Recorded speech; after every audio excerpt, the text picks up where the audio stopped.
This video contains information about female pelvic health, endometriosis, and its effects. If period talk makes you uneasy, or if this video just simply does not interest you, please click the link in the description box below to go back to my channel and enjoy my other videos. Thank you! Hi everyone, Leda here, and welcome back to my channel.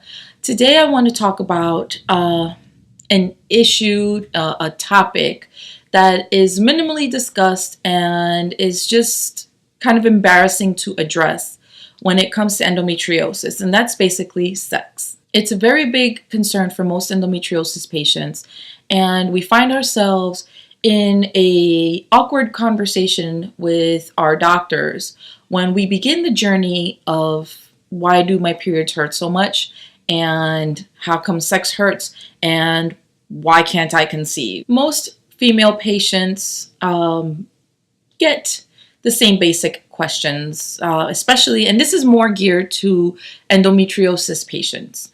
And you get the same basic questions when you start visiting with a gynecologist. Are you sexually active? Do you have pain with sex? How are your periods? Are they normal? How frequent do you get them? What's the length? How heavy is the flow? Very basic questions. And I'm assuming that most patients that have to have that kind of conversation with their doctor find it pretty normal. It's not as embarrassing. If it's the first time that you're addressing those types of concerns and topics with your doctor, it may be a little awkward because you've never had to talk about something so personal and intimate with someone prior to then. But again, this entire video and topic is going to be basically endometriosis and sex, So I'm pretty sure that many patients that suffer with endometriosis find that the first time that they address those types of concerns with a doctor, we find it a little awkward. It's something that, gives us probably the generalized feeling of, I don't really want to tell you this, but it's necessary. What should truly be a normal conversation, a very good, healthy, and appropriate conversation between a patient and their doctor, it ends up being one that makes us feel inept and less of a woman, and like maybe it is all in our heads, and it starts becoming a cycle of, I want to say it's like a cycle that ensures our feeling of failure. And it's not that our doctors want us to feel horrible and like failures or inept. We start gearing the conversations internally into, this is my fault. If I would have done something earlier, I could have prevented this. If I would have asked questions, if someone would have told me something, I would have been able to prevent what I'm going through right now. And therefore, we become a bully towards our own selves, and we hear what the doctor's saying, but we don't process it accurately. And it puts us into a delicately stressful position, because it's not just the stress of something's wrong with me and I need to get it fixed. In my experience, many of the doctors that I went to see prior to my diagnosis, did the whole, oh, this is normal, just deal with it. It's not that these doctors work to make us feel horrible, emotionally, mentally, physically. It's just that they are not prepared well enough or educated well enough to deal with the endometriosis patient. And going through that journey of, why does it hurt with my period? Are these cramps like this actually supposed to be normal? Why does it hurt when I have sex? How come I can't conceive? Like, when I started asking myself those questions and wanting to ask my doctors about it, they didn't really have answers for me.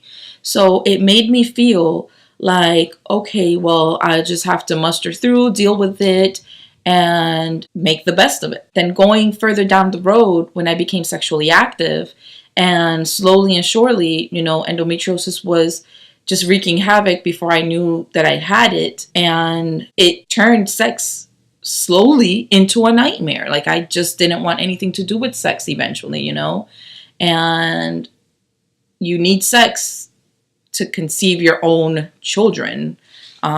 You need some sort of sexual activity in your life in order to have more children. So it ended up being where I just had to deal with the pain and endure sex. Now, if you could just imagine for a moment, you've got your period, you've been slowly and surely having increasing pain and discomfort. You take an Advil or a Tylenol or, whatever is out on the market, whatever's available to you to kind of help you live through the day. You've got to kind of work through the pain with the help of this medication.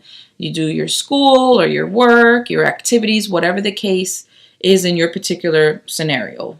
And so, you've got a period, you've suffered with it for a while, then you become an adult and you finally can get access to stronger medication or over-the-counter medication to help you live through your period. And even though you've done these things to help you live through life and be able to function, you still get breakthrough pain that knocks you off your feet and you can't accomplish your activities at your fullest potential. Let's say in another 5 years, right, you decide, I'm going to settle down. I have found someone and I'm in this committed relationship, and we're either going to get married or we're sexually active, one or the other. And then once you're in this committed relationship, you decide, I'm ready to get intimate. And you find yourself in a position where you're hiding from your partner. Not necessarily, I'm going to run into this closet because it hurts. You find yourself where being intimate hurts. And I don't mean intimate like penetration with sex. It could be something as simple as making out. You get aroused, you experience all the flusterness of intimacy and all the excitement and all the euphoria that you might get from being intimate with your partner, and it causes pain. So you slowly start going, I don't really want to make out too much. And instead of going, I don't want to kiss you, get off me, I can't with you today, you go, you know what, sweetie, I love spending time with you. Let's go to the park instead of staying in a car to make out, or, going to the movies and having, a moment where you kiss passionately in the dark, or, things that could lead to something a little more intimate than just holding each other's hand. You start avoiding, and you avoid it by suggesting something else to do. Then you get more intimate, you start becoming sexually active with your partner, and the not tonight, honey, becomes your normal. And it's something that starts affecting your relationship. Your partner starts noticing that, hey, what's going on that you don't let me touch you, or you don't want to have sex, or how come we can't do oral sex? How about we just massage each other or sleep together naked, or whatever the case may be. They start questioning and saying, like, do you even love me anymore? Or maybe they go, before you used to dress sexy and now you don't anymore. Or maybe they don't even address those things, but then you notice that they stop holding your hand. They stop sitting next to you on the couch to watch TV. Those little tiny things that you notice from each other in your relationship that kind of clue the other person as to things aren't what they were, and I'm unhappy, or they're unhappy and I don't know what to do about it. So out of fear of losing your relationship, of letting your health affect it more, or pushing your partner away, you bully yourself into enduring a relationship. You find ways to cope that may not be the best. Maybe instead of taking one Tylenol every 5 hours, you take 2 every 4 hours. And you start thinking to yourself, I can double dose on this pain medication and it really helps me. So, maybe I'm going to triple next time. If it's really bad and we've got an activity to do, or we're going to the beach, or we're going, hiking, or we're going camping, and I'm just uncomfortable, I'll take 3. And that way, later in the day, I can have a beer while we're doing s'mores. I don't know what, I'm just making up an example, right? So just follow me as best as you can. Then maybe at one point you're like, man, taking all these pain pills is not the best idea because, it's a lot of pain medication. And, If I'm continuously taking pain medication, I really can't be social the way I normally was before. I can't have a beer at a barbecue, or I can't have a glass of wine on a romantic date with my partner, or I can't go out for drinks with the girls. So you start going, well, I'll give up the pain medication so I could have a few drinks. Sounds pretty reasonable, and that way you don't have both of these things mixing up. Then eventually the drinks stop helping you cope. So you start drinking more, and then that stops helping you cope. And then you find yourself like, man, I'm going to really need some Tylenol if I'm going to have some drinks tonight. And we all know the dangers of mixing alcohol with medication. I'm not a doctor. I've never played one on TV, so I'm not going to describe all that to you. That's something you discuss with your doctor if you need to learn more of what that relationship is like. But many of us have experienced that route of pain and alcohol, and why many patients end up being addicted to the pain medication, or, have alcohol dependency, or a mixture of both. And it can be very dangerous. Now, as you're going through the cycle of finding the happy medium between pain medication and alcoholic beverages, so your partner sees that you're kind of getting loosey-goosey, you look like you feel well, and they assume, hey, things must have gotten back to normal because she's doing pretty good and she's looking kind of good and we're going to get it on tonight. Then you have them feeling like, oh, she's now approachable when it comes to intimacy. And you're like, well, I think I'm approachable because I found a way to cope with the pain and endure it for the sake of my relationship. And it becomes kind of an unspoken agreement, for lack of a better way of explaining it, because you're doing what you can to save your relationship. You don't want to push your partner further away. They might falter or do something. You've got these very real and valid concerns, worries, or fears, and they also have their set of concerns, worries, and fears. But it's a difficult subject to talk about and to navigate through. And if you don't have a proper support system, if you don't have doctors that are knowledgeable to guide you, you're just gonna have to deal with this on your own. And it's very difficult when you mix all of that concoction in a relationship with work, with children, with relatives, family, friends, the ins and outs of life. It just does not mix all that well. So you're sending each other mixed signals, assuming that the other person is perfectly fine. Then you're starting to wonder, I'm young, I'm a healthy person, there's nothing wrong with me besides pain with my period, so why does it hurt so bad? And you start seeking further information from your doctor, and now you start dealing with the questions that were embarrassing at one point.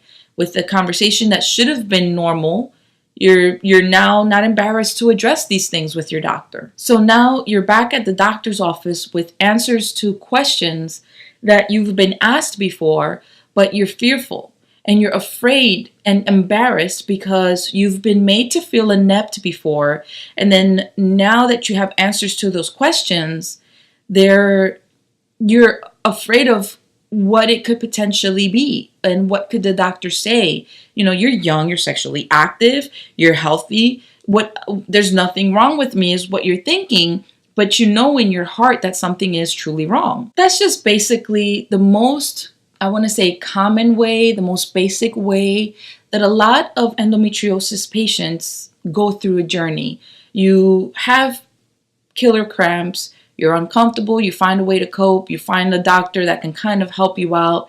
They ask you questions that you really don't have actual answers to because maybe you're not sexually active yet, maybe you're not married, maybe you're 18 and you just don't have a job just yet, you're just starting to get out of high school and you're not involved in the adult world like most of his patients are, and you can't address everything with the doctor the way he would address it with the other patients. So it's daunting, it's overwhelming, and it really takes a lot out of you. So then when you do become sexually active and have a partner that you're intimate with, it brings on a whole slew of concerns that you're not really sure how to address with your doctor. And this is basically the experience that I've had on my road to diagnosis, and I'm pretty sure many other patients have on their road to diagnosis. In my case, I'm just glad that I was able to get pregnant at 19 with my first and only child, because I wasn't able to get pregnant thereafter. I always say that she was my miracle baby before I even knew that I needed a miracle. I knew that my periods weren't normal. Killer cramps doesn't seem right.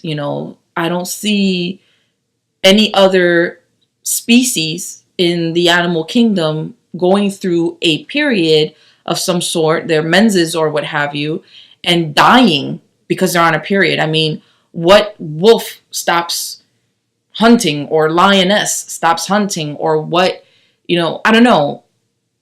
They don't stop living life because of a period. It just doesn't happen. So why am I stopping my life just because I'm on a period? It just didn't seem right. So down the road, when we were trying to conceive again and we couldn't get pregnant, we were wondering what was going on, why we went 2 years attempting to conceive with no success when we weren't even thinking about conceiving at 19, and 1, 2, 3, there it was, a positive pregnancy test. I'm young. I was only like maybe 24 at the time when we were like, oh yeah, let's try to conceive. It was not working, and we had all these questions as to why, what's going on. There was something in my body and my soul and my system that just told me that I was the one that has something wrong with them. And, what kind of confirmed it for me was that after we started trying to conceive and I weaned myself off the birth control, we took a nice long time to wait to become not sexually active, but to start actually trying to conceive after birth control. So my system would be free of all these chemicals. And, each month I was ending up in the hospital dying of this pain, of this killer cramp that was just getting the best of me. Just the fact that my periods were sending me to the hospital confirmed for me that I wasn't getting pregnant because of me. If I were having normal periods and we weren't getting pregnant, it could have been stress, or it could be something else, who knows? But the fact that my periods looked and felt the way they did confirmed that the month's activities were unfruitful. I didn't need a doctor to tell me that something was wrong. I just needed to have them let me know what was wrong. Eventually, sex became a job for me. I actually prepared for sex like any other activity. When is it going to happen? Well, I need to have pain meds in my system by this time, and we can't do these other parts of sex activities because it's just too much for my body to handle. So we'll just do this part of the sex activity and we'll call it a day. Sex in that mindset is no fun. You're supposed to feel excited and adventurous and kind of like euphoric when you're planning to have sex. It comes naturally and it just happens and you're both like, wow, I wasn't planning for this. This was freaking awesome. And I was not feeling those things because I was preparing for sex like any other of my activities in my day in and day out kind of daily life situations, And then after sex, you're supposed to feel relaxed and comfortable, and, you take a moment to bond with your partner, or, you roll over and you go to sleep, or you get up and you start your day, depending on when activities took place, and those were not my experiences. Eventually it turned to rolling over and get me more medicine because I can't take this pain, or God, I'm going to die, bring me to the hospital. Why did I bother having sex? There was no relaxation and release for me. Relaxation and release dwindled down to a point where it became non-existent. Then you add to that that whole experience, that whole scenario, any cultural or societal